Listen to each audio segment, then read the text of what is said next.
বৃষ্টি ও কাপ্তাই লেকের পানি বেড়ে যাওয়ায় খাগড়াছড়ির মহালছড়ি উপজেলার 2টি ইউনিয়নের ৬০-৭০টি পরিবার জলাবদ্ধতায় রয়েছে।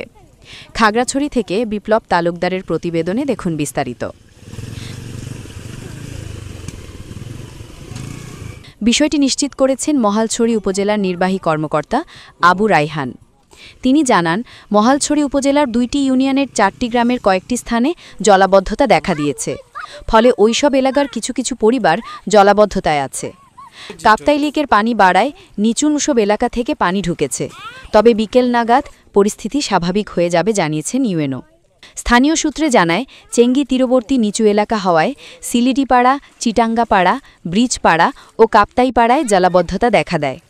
৬০-৭০টি পরিবার জলাবদ্ধতা থাকলেও কিছু কিছু স্থান থেকে পানি নেমে যাচ্ছে।